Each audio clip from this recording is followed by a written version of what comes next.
Orient bell tiles studio से आप देख रहे हैं एबीपी न्यूज। नमस्कार, एबीपी न्यूज पर हाजिर हूं मैं रुमाना इसार खान। दोपहर के 12 बज रहे हैं, वक्त खबर दिन भर का है और आइए विस्तार से खबरों का रुख करेंगे। देश के अलग अलग हिस्सों में बारिश का कहर जारी है। लगातार बारिश हो रही है, इसी वजह से शहरों में हालात बेहद खराब बने हुए हैं। पहाड़ी इलाके खासतौर से लैंडस्लाइड की चपेट में हैं। लैंडस्लाइड का खतरा पहाड़ी इलाकों में और बढ़ता हुआ नजर आ रहा है। मैदानी इलाकों की अगर बात की जाए तो यहाँ मैदानी इलाकों में नदियां उफान पर हैं। उत्तर प्रदेश के साथ साथ हिमाचल प्रदेश, उत्तराखंड, बिहार, पंजाब, तमिलनाडु में बारिश की स्थिति गंभीर बनी हुई है। इन सभी राज्यों में हजारों लोग बारिश से प्रभावित हैं। ये तस्वीरें आपके सामने हैं। उत्तर प्रदेश का हाल, बिहार का हाल, हिमाचल प्रदेश का हाल, पंजाब, उत्तराखंड, तमिलनाडु, उत्तर से लेकर दक्षिण तक, पूरब से लेकर पश्चिम तक कमोबेश देश का यही हाल है। आगे बढ़ेंगे। कुदरत का क्रोध और कुदरत का क्रोध कैसे जारी है, इसी की कुछ और तस्वीरें अब आपको दिखाएंगे। बारिश का ये जो कहर है, इस बारिश के कहर की ताजा तस्वीर बिहार से सामने आई है, जहां पानी के तेज बहाव में एक पुलिया बह गई। लगातार मूसलाधार बारिश, इस वजह से जमुई के गिद्धौर के कई क्षेत्रों में पानी भरा हुआ है। लोगों को भारी परेशानियों का सामना करना पड़ रहा है। लेकिन बारिश के कारण गिद्धौर प्रखंड के कोल्हुआ पंचायत के कोल्हुआ गांव स्थित घनश्याम बाबा रोड का पुलिया पर से पानी का तेज बहाव, जिससे लोगों का आवागमन पूरी तरीके से बाधित है। लोगों का आवागमन। पुलिया बहने का लाइव वीडियो स्थानीय ग्रामीणों ने बनाया है। सोशल मीडिया पर यह काफी तेजी से वायरल हो रहा है।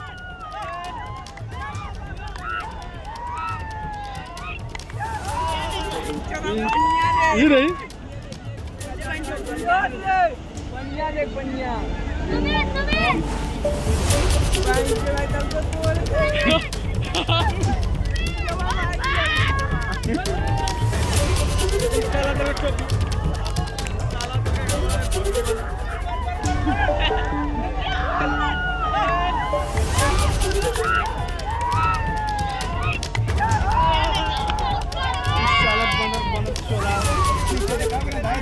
तो ये तस्वीरें आपके सामने हैं। देखिए, शहर शहर सैलाब और मुसीबत बेहिसाब है।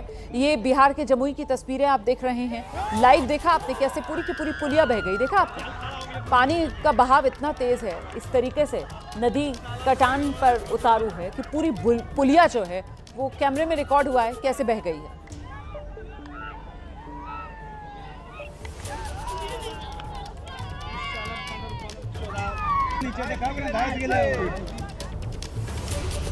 उधर प्रयागराज में गंगा यमुना का रौद्र रूप देखने को मिल रहा है। भारी बारिश से प्रयागराज में एक तरह से बाढ़ का राज हो गया है। संगम नगरी इस वक्त बेहद भयावह जल संकट से जूझ रही है। गंगा यमुना नदियां अपने विकराल रूप में हैं।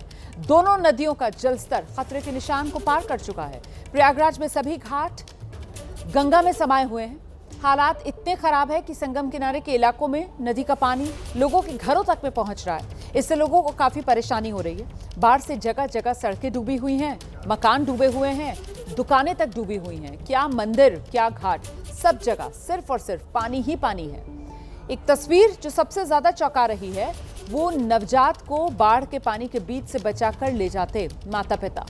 सैलाब की विभीषिका को बयां करती तस्वीर है, जो एक ओर कुदरत के कहर को दिखा रही है और दूसरी ओर सिस्टम पर सवाल खड़ा कर रही है, जिसके दावे हर बारिश में पानी के साथ धुल जाते हैं। इस वक्त प्रयागराज में हूँ और प्रयागराज की तस्वीरें अगर आप देखिए तो इस वक्त छोटा बगाड़ा क्षेत्र में मौजूद हूँ और सामने की तस्वीरें अगर आप देखिए तो जो पानी है, वो जो मकान है उनमें जो सबसे नीचे वाला तल्ला है उसमें लगभग आधा फ्लोर जो पानी है वो आ चुका है। और उसमें आप देखिए कि ऊपर की तरफ में आपको जो बच्चे हैं वो जो लोग अपना नीचे का तल छोड़ करके ऊपर के मंजिल पर इस वक्त बैठे हुए दिखाई दे रहे हैं। ये अलग अलग तस्वीरें जो है वो इस वक्त प्रयागराज में देखने को मिल रही हैं और ऐसी तस्वीरें कुल अलग अलग 14 जिलों की हैं जहां पर इस वक्त बाढ़ जैसे जो हालात हैं वो दिखाई दे रहे हैं। और जो लोग हैं वो यहाँ पर सामान बांटते हुए दिखाई दे रहे हैं, जो समाजसेवी लोग हैं जो सामान बांटते हुए दिखाई दे रहे हैं। तो ये अलग अलग तस्वीरें यहाँ से देखने को मिल रही हैं। सामने की तरफ में अगर और तस्वीरें अगर आप देखिए तो अलग अलग जो मकान है वो यहाँ पर बाढ़ की चपेट में आए हुए और डूबे हुए दिखाई दे रहे हैं और इसके साथ साथ प्रशासन जो है वो भी अपनी तैयारियां कर रहा है।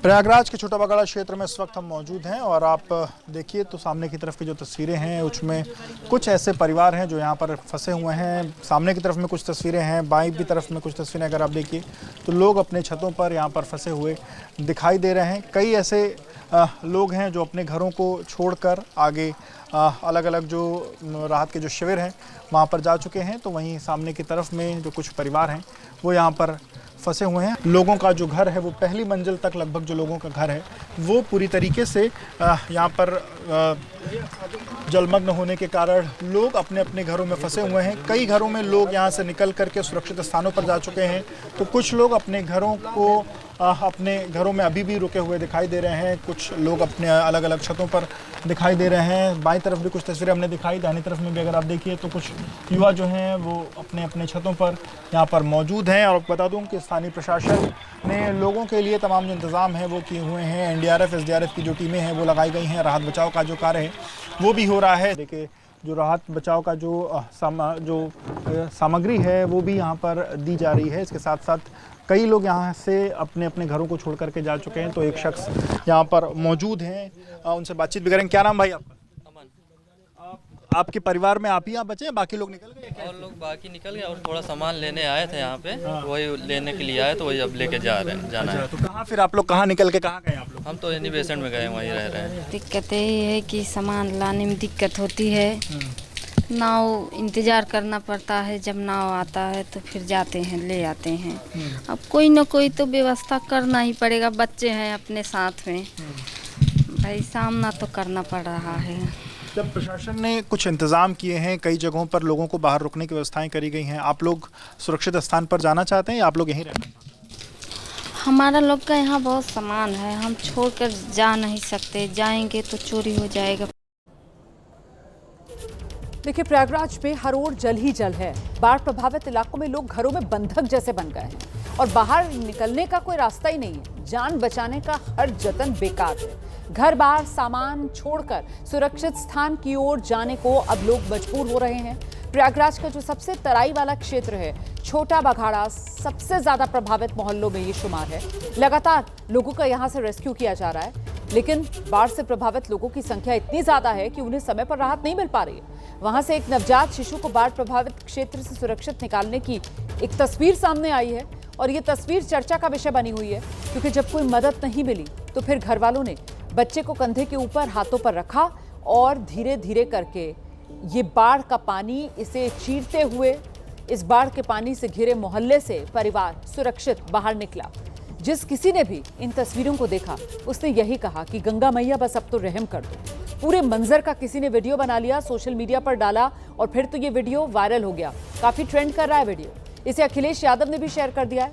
यूपी सरकार पर अखिलेश यादव इसी वीडियो के जरिए अब निशाना साध रहे हैं।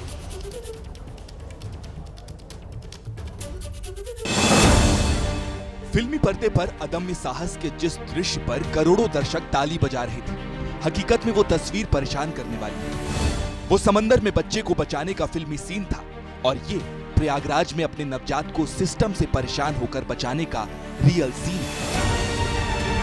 प्रयागराज का ही सबसे तराई का क्षेत्र छोटा बघाड़ा, जहां नवजात शिशु और उसकी मां को बाढ़ प्रभावित क्षेत्र से सुरक्षित निकालने के लिए जब कोई मदद नहीं मिली तो घर वालों ने बच्चों को कंधे के ऊपर हाथों पर टांगा और मां को कंधे पर बिठाया।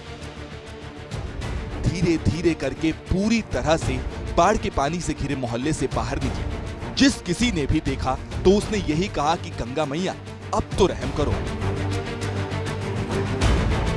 पूरे मंजर का किसी ने वीडियो बनाकर सोशल मीडिया पर डाल दिया और ये वीडियो वायरल होकर काफी ट्रेंड कर रहा है। इसे अखिलेश यादव ने भी शेयर करके यूपी सरकार पर निशाना साधा।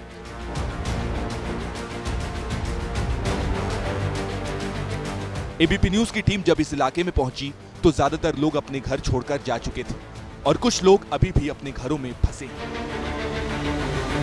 प्रयागराज की तस्वीरें अगर आप देखिए तो इस वक्त छोटा बघाड़ा क्षेत्र में मौजूद हूँ और सामने की तस्वीरें अगर आप देखिए तो जो पानी है वो जो मकान है उनमें जो सबसे नीचे वाला तल्ला है उसमें लगभग आधा फ्लोर जो पानी है वो आ चुका है। और जहाँ पर इस वक्त बाढ़ जैसे जो हालात हैं वो दिखाई दे रहे हैं और जो लोग हैं वो यहाँ पर सामान बांटते हुए दिखाई दे रहे हैं। तो अलग अलग जो मकान है वो यहाँ पर बाढ़ की चपेट में आए हुए और डूबे हुए दिखाई दे रहे हैं। तो लोग अपने छतों पर यहाँ पर फंसे हुए दिखाई दे रहे हैं। कई ऐसे लोग हैं जो अपने घरों को छोड़कर आगे अलग अलग जो राहत के जो शिविर हैं वहाँ पर जा चुके हैं। तो वहीं सामने की तरफ में जो कुछ परिवार हैं वो यहाँ पर फंसे हुए हैं। लोगों का जो घर है वो पहली मंजिल तक लगभग जो लोगों का घर है वो पूरी तरीके से जलमग्न होने के कारण लोग अपने अपने घरों में फंसे हुए हैं। प्रयागराज में गंगा और यमुना नदी उफान पर है। दोनों नदियों का पानी रिहायशी इलाकों में पहुंचा है और नौबत ये आ गई है कि एसडीआरएफ की टीम को फंसे हुए लोगों को महफूज जगहों पर ले जाना पड़ रहा है।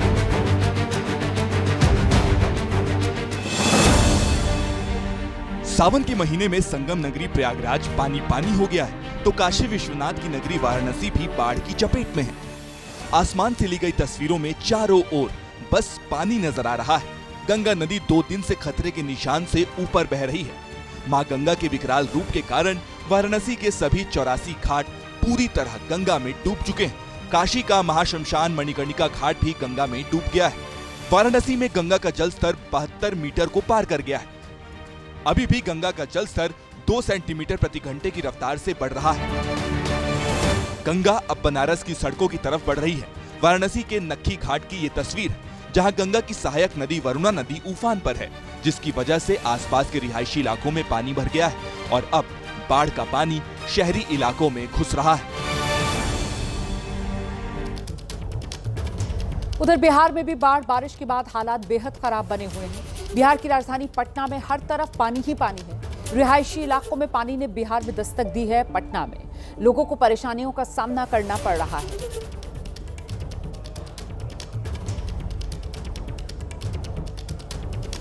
बिहार की राजधानी पटना की ये तस्वीरें हैं। यहाँ गंगा नदी उफान पर है और ऐसे में देखिए गंगा के उफान की वजह से गंगा का पानी जो है वो दहलीज पार करके कैसे शहर में घुस रहा है, वही तस्वीरें आपके सामने है। पटना में भारी बारिश भी हो रही है। रिहायशी इलाके पानी पानी है। भारी बारिश की वजह से हालात लगातार बिगड़ते हुए और पटना के लोगों में डर और दहशत बढ़ती हुई आप देख रहे हैं।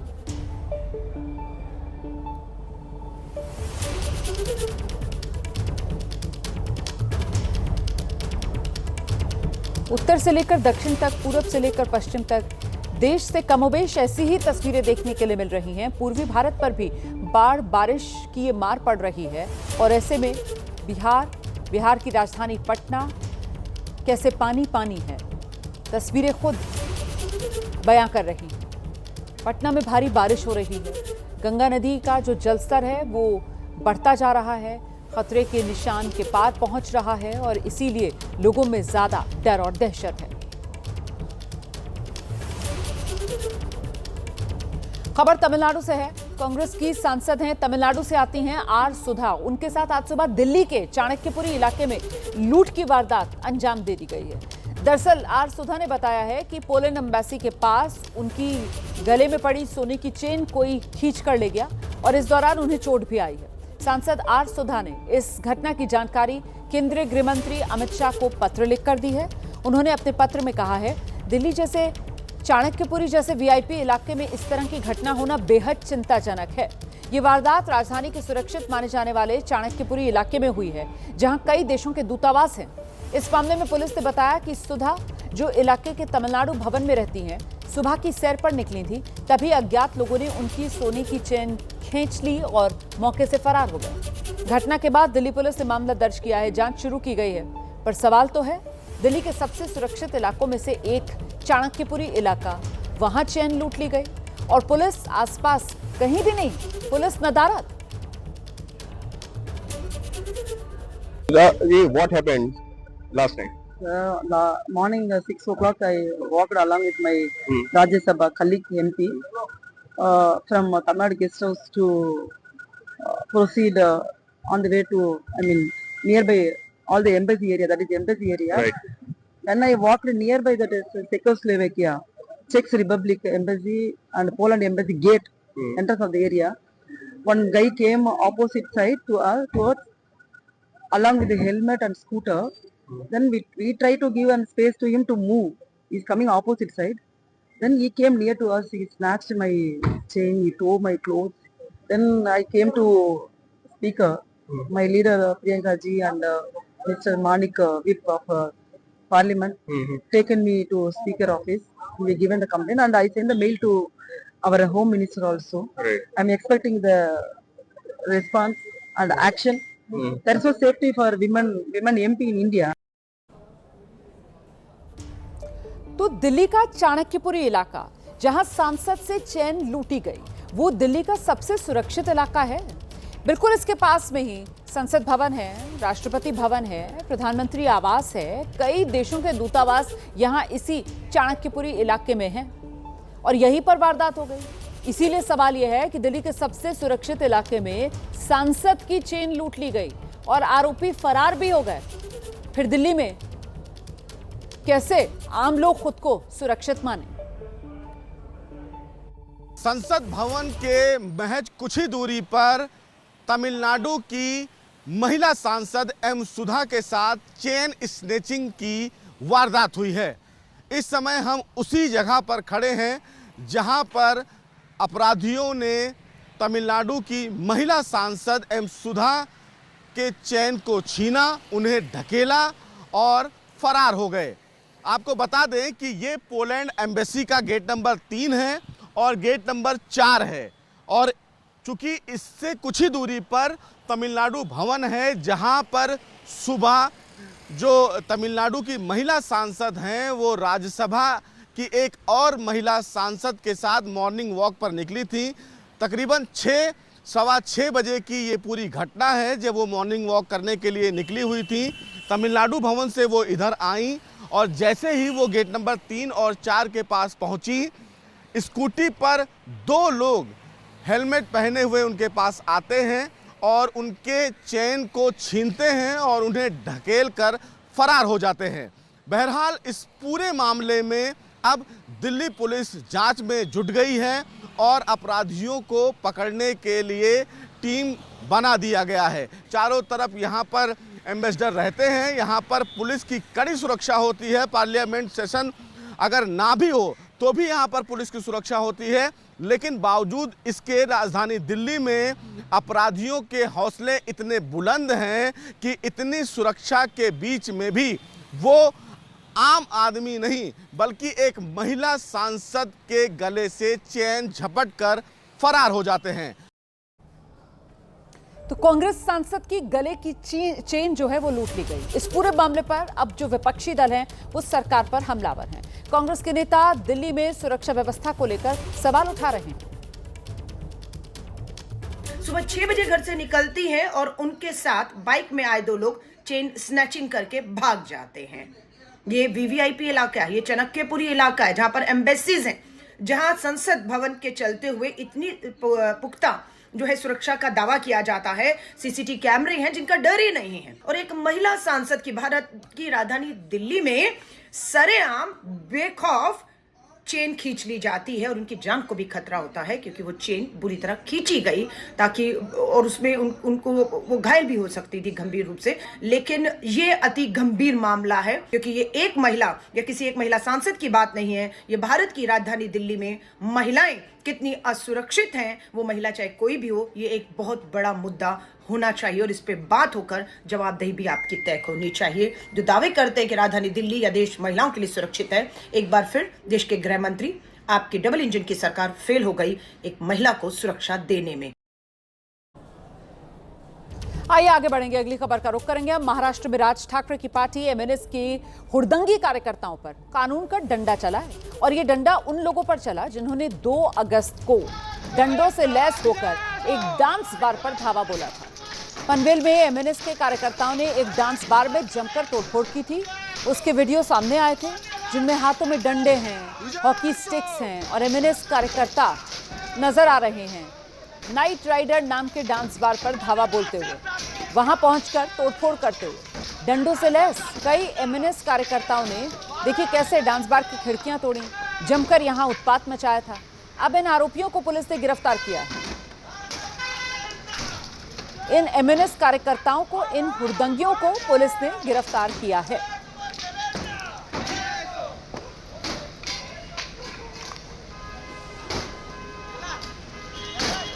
तो महाराष्ट्र पनवेल का ये मामला है। 2 दिन पहले वीडियो सामने आया था जिसमें एमएनएस कार्यकर्ताओं की गुंडागर्दी दिखी थी। एमएनएस कार्यकर्ता हाथ में लाठी, हॉकी स्टिक्स लेकर पहुंच गए थे पनवेल के एक डांस बार में और वहां जाकर जमकर तोड़फोड़ की थी, उत्पात मचाया था। अब उन्हीं कार्यकर्ताओं की शिनाख्त कर चुन चुनकर पुलिस ने उन्हें गिरफ्तार किया।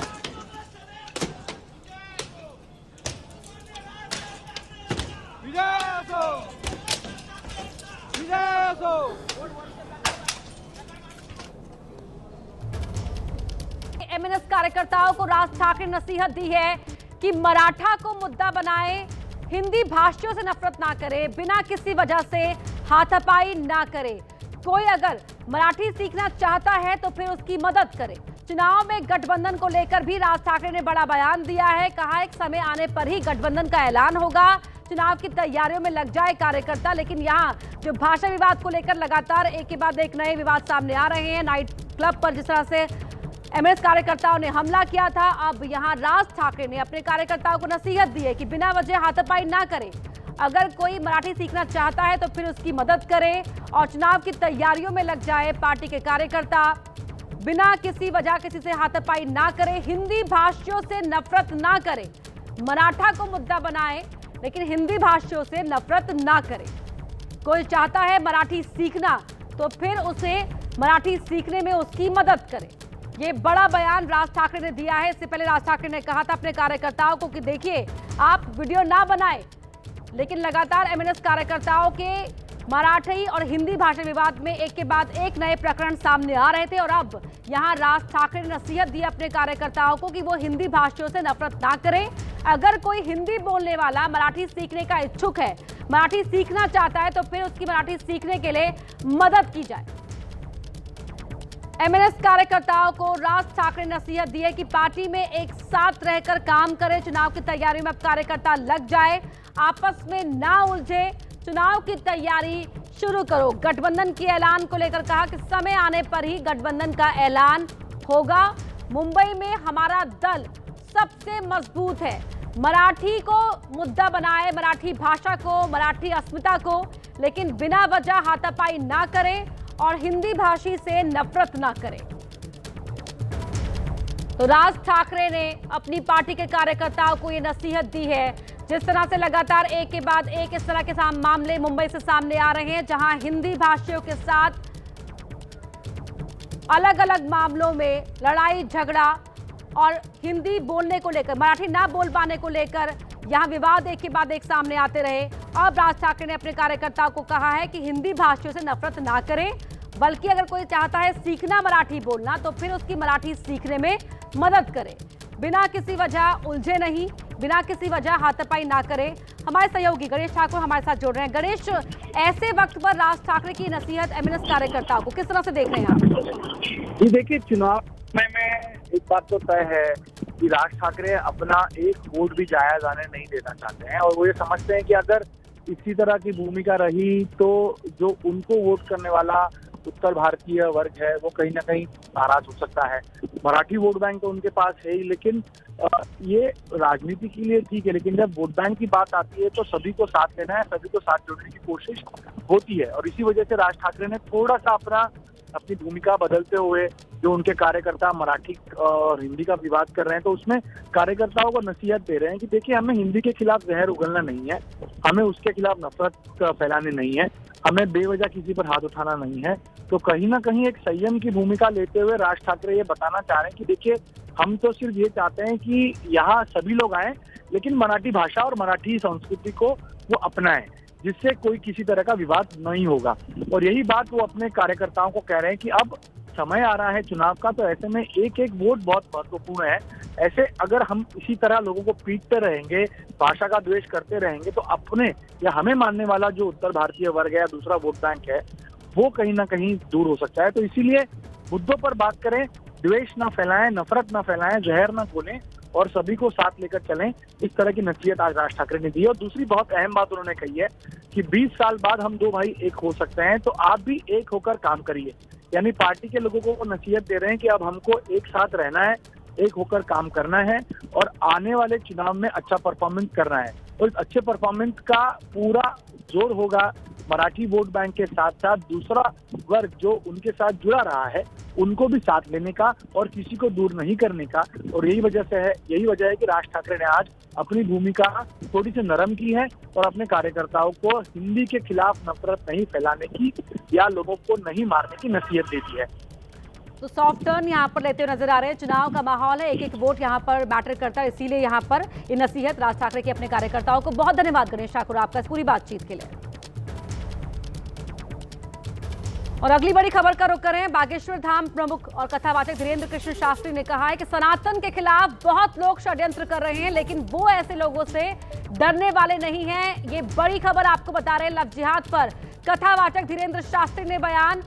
देश की सभी हिंदू बेटियों से मेरी अपील है, लक्ष्मी बन, काली बन, बुर्के वाली मत बन।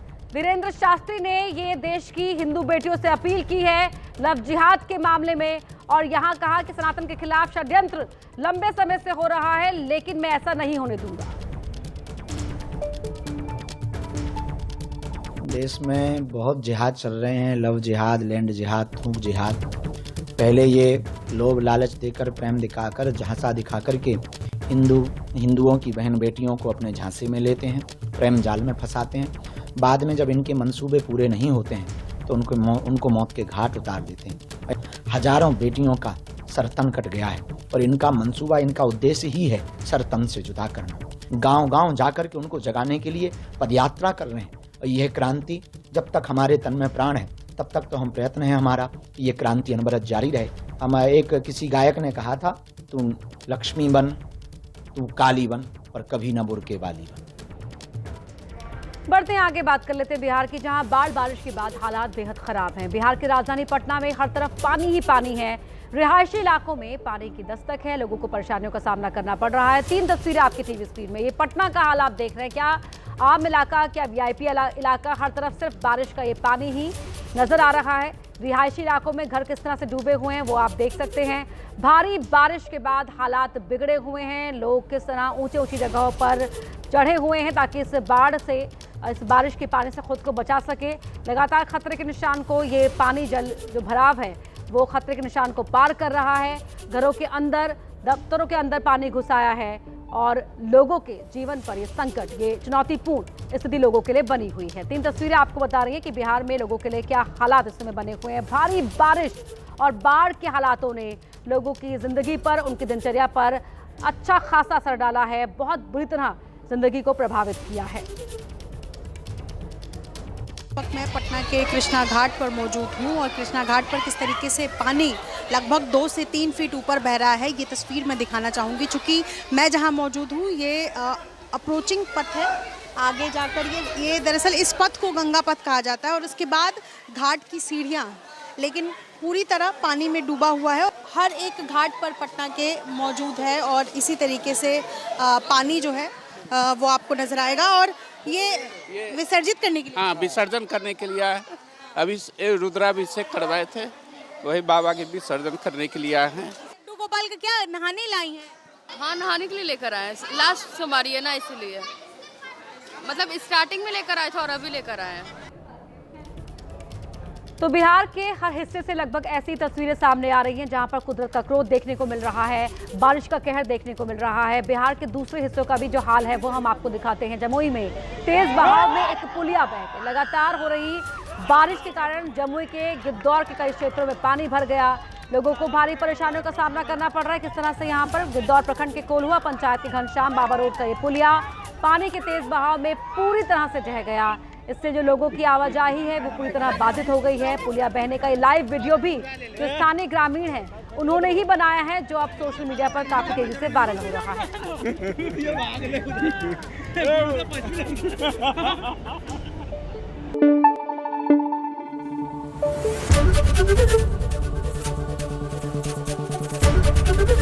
एबीपी न्यूज आपको रखे आगे।